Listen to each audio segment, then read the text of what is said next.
কেমন আছো? ভালোই আছো, সুস্থ আছো? সোমার রান্নাঘরে চলে এসেছি। আজকে ডিম নিয়ে এসেছি। আজকে অন্যরকম, অন্য স্বাদে ডিম হবে। দেখো, ডিম এখানটা তিনটেই আছে, আগে থেকে ভেঙে রেখেছি। গোটা ডিম রেখেছি 4টে।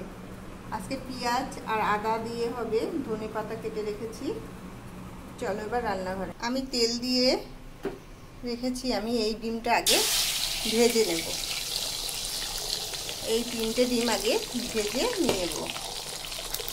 ডিম বাচ্চারা বেশি ভালোই খায়, সবাই জানো।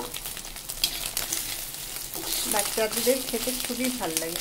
আমাদের বাড়িতে ডিমটা সব ছেলেমেয়েরাই পছন্দ করে। রোলের মতো করে আমি এই জিরে, ধনের গুঁড়ো, লঙ্কার গুঁড়ো আগে থেকে আমি জল দিয়ে রেখে দিলাম 5 মিনিট। এটা ভিজলে ভালো রান্না হয়। 4টে ডিম দিয়ে দিয়েছি। আজকে ঢালতে গিয়ে সত্যি কথা, ডিমগুলো গরমের দিন কেমন হয়েই গেছে। আর আমি এর ভিতরেই জিরে দিয়ে দিলাম। জিরা একটা কাঁচা লঙ্কা দিয়ে এটা একটু লাল লাল করে ভাজব। আমি সেই ডিম তুলে ফেলব।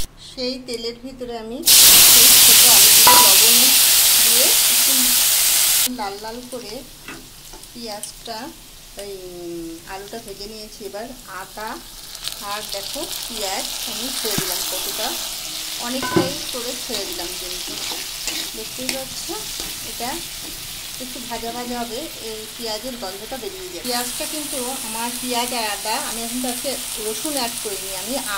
আমি টক দই আজকে অ্যাড করলাম। এবার একটু টক দই দিয়ে এটাকে ভালো করে,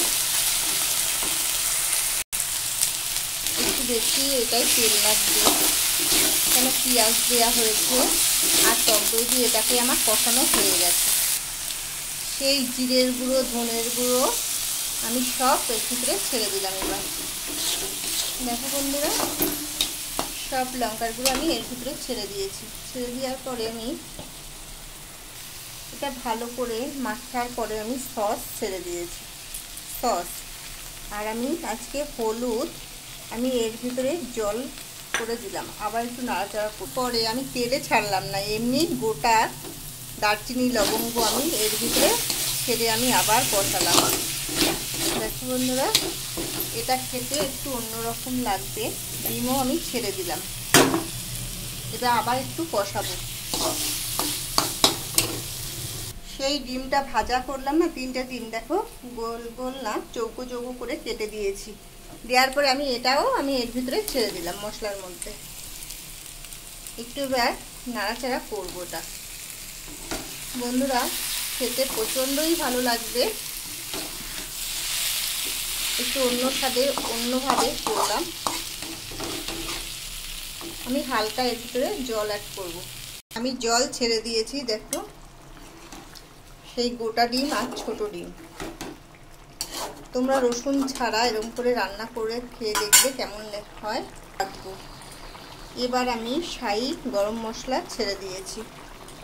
তারপরে একটু ধনে পাতাও ছেড়ে দিয়েছি। ফাটাফাটি খেতে লাগবে বন্ধুরা, সত্যিই বলছি, বাড়িতে ট্রাই করো। আমার রান্নাটা কমপ্লিট বন্ধুরা, আমি নামিয়ে ফেলেছি।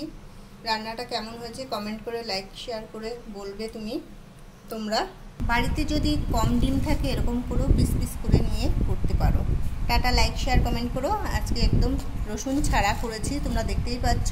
খুবই সুন্দর লাগছে দেখতে, খেতেও সেরকম। টাটা।